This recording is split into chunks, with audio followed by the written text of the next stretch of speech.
सामने स्क्रीन पर आप ओलिवर हार्डी और जोश और डैनी की फ़ोटोज़ देख सकते हैं। अगर आप इन फ़ोटोज़ को ध्यान से देखेंगे तो बहुत कुछ आपको खुद ही क्लियर हो जाएगा, ज़्यादा बताने की ज़रूरत नहीं है। अगर आप जोश और डैनी की कुछ फ़िल्में देखना चाहते हैं तो वो आपको www.reincarnationresearch.com यहाँ आप देख सकते हैं।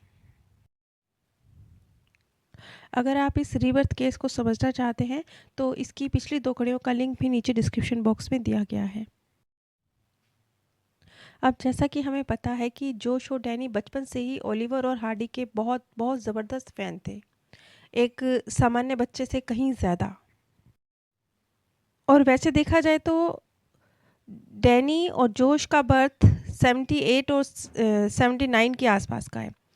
तो ओलिवर और हार्डी मूक फिल्मों की ज़माने से काम करते आ रहे हैं, लेकिन फिर भी इन्हें ओलिवर और हार्डी की कॉमेडी पसंद थी। ये उनकी फ़िल्में देखा करते थे, ये उनका संगीत सुना करते थे। ये बात अजीब है क्योंकि वो अपनी जनरेशन का म्यूज़िक कम सुनते थे और इतना पुराना म्यूज़िक ओलिवर और हार्डी के टाइम का वो ज़्यादा सुनते थे। जोश और डैनी के मम्मी-पापा बताते हैं कि बचपन से ही जोश और डैनी क्यों लारेन और हार्डी की नकल करते थे हमें नहीं पता, लेकिन वो जोश हमेशा स्टेन का रोल प्ले किया करता था और डैनी हमेशा ओलिवर का रोल प्ले किया करता था।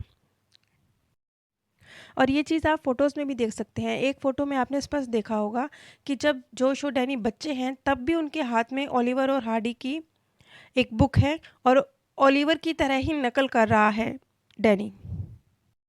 और ये तो डैनी और जोश के बचपन की फ़ोटो है, जिस वक़्त तक उन्हें इस बात से कोई लेना-देना नहीं था कि वो ओलिवर और हार्डी के रीबर्थ हो सकते हैं।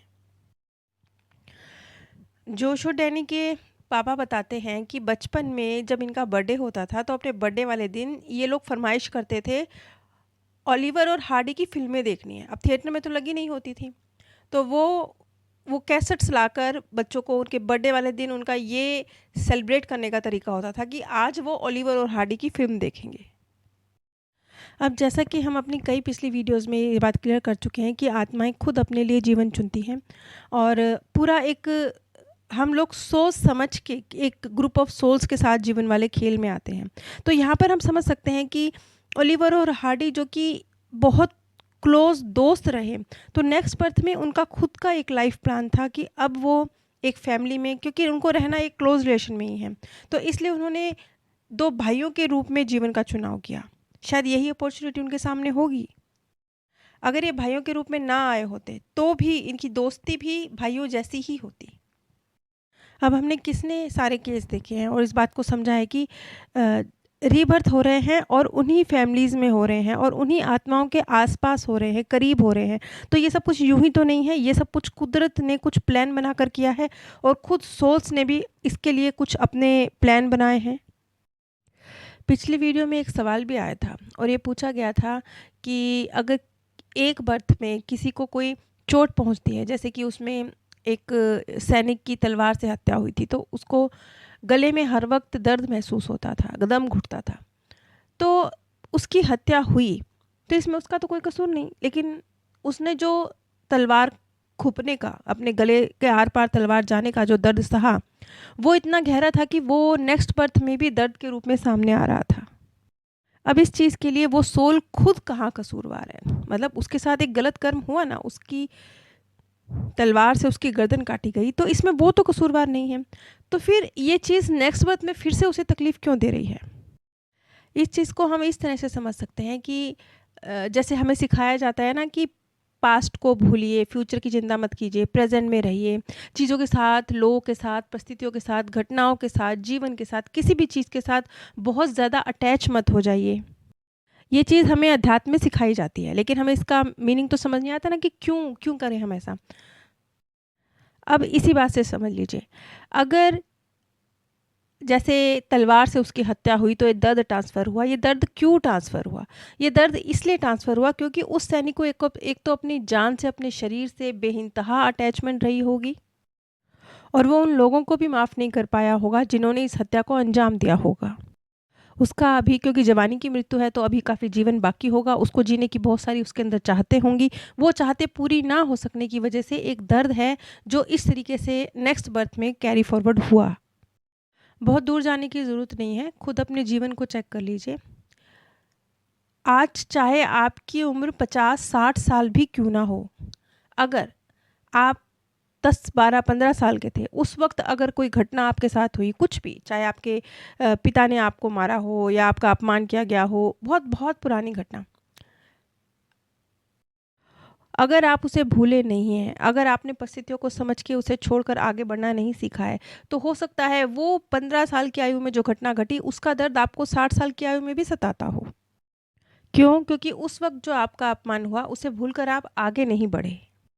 इसलिए चाहे वक़्त गुज़र गया हो, लेकिन आपके लिए वो घटना कल की तरह ज़िंदा है।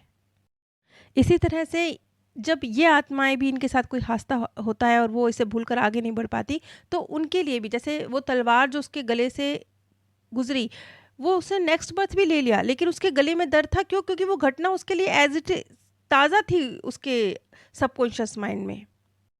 जैसे आप अपने इसी जीवन की कोई पुरानी घटना याद करते हैं तो अंदर भावनाएँ पैदा होती हैं। इसी तरह से जो लोग के साथ इस तरह का कोई पास्ट बर्थ में हादसा होता है, वो भी चाहे भूल चुके होते हैं चेतन रूप से कि क्या घटना थी, क्यों थी, लेकिन सबकॉन्शियस रूप से इतनी ज़्यादा याद होती है कि वो उसी तरह की फीलिंग्स उत्पन्न करती है जब परिस्थितियाँ या इस तरह की कोई चीज़ आपके सामने आती है और वो घटना ट्रिगर होती है। इसीलिए जो बार-बार माफ़ कर दीजिए, माफ़ी दीजिए, सामने वाले को माफ़ी दीजिए। माफ़ी का जो इतना सारा महत्व है, वो इसीलिए तो है क्योंकि पास्ट बर्थ की कोई अच्छी घटना आपको याद रहती है, कोई संस्कार आपको याद रहता है जो आपके लिए फ़ायदेमंद था, कोई हुनर आपको याद रहता है, कोई चीज़ जो आपने बार-बार करी है और वो बहुत पॉज़िटिव है, आपको याद रहती है, तब तो ये आपके विकास में सहायक है और आगे आने वाले आपके इस जीवन में भी आपको फ़ायदा पहुँचा रही है। लेकिन वो चीज़ें जो आपको दुःख देती हैं, अगर उनके लिए आपने माफ़ करके आगे बढ़ना नहीं सीखा, तो वो इस तरीके से नेक्स्ट बर्थ में भी आपको परेशान कर सकती हैं।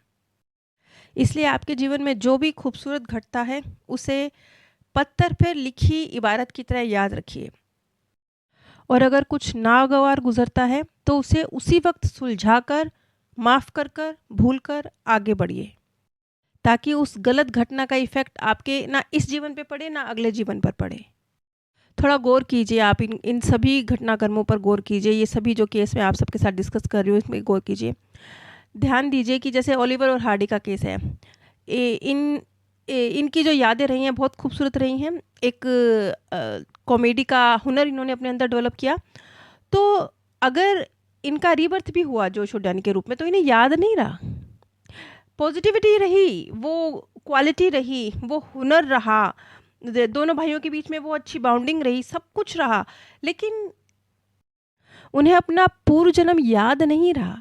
क्यों? क्योंकि ये यादें खूबसूरत थी, इन्होंने दर्द नहीं दिया, इनको ईज़िली एक्सेप्ट करके वो आगे बढ़ गया। तो एक खूबसूरती ट्रांसफ़र हुई और पास्ट बर्थ के उस संस्कार ने आज के जीवन को भी खुशगवार बनाया। लेकिन अगर आप और दूसरे रीबर्थ के केस, इस तरह के केस जो बच्चों को खुद याद रहते हैं, उन पर गौर करेंगे तो आप पाएँगे कि मोस्ट ऑफ द केस इस तरह के होते हैं जिसमें कोई ना कोई गलत घटना होती है जिसकी वजह से बच्चों को अपने पास्ट बर्थ के केस याद रहते हैं। जैसे कि अगर किसी का मर्डर हुआ है या सुसाइड हुआ है, कुछ कुछ गलत हुआ है, तब उसे अपने पास्ट बर्थ के केस याद रहते हैं, अपना पूर्व जन्म याद रहता है। यानी जब कोई गलत घटना याद रहती है, तभी या तो आपको पूर्व जन्म याद रहते हैं या आप अपने पूर्व जन्मों को जानने की कोशिश करते हैं। जब कुछ सुखद ट्रांसफ़र होता है, तो हम जानने की कोशिश भी नहीं करते हैं क्योंकि ज़रूरत ही नहीं होती है, सब कुछ बहुत पॉजिटिव होता है। नीचे डिस्क्रिप्शन बॉक्स में मैंने आप सभी के साथ इस वीडियो के पिछले 2 भागों का लिंक और मेरे first channel path of peace का लिंक शेयर किया है।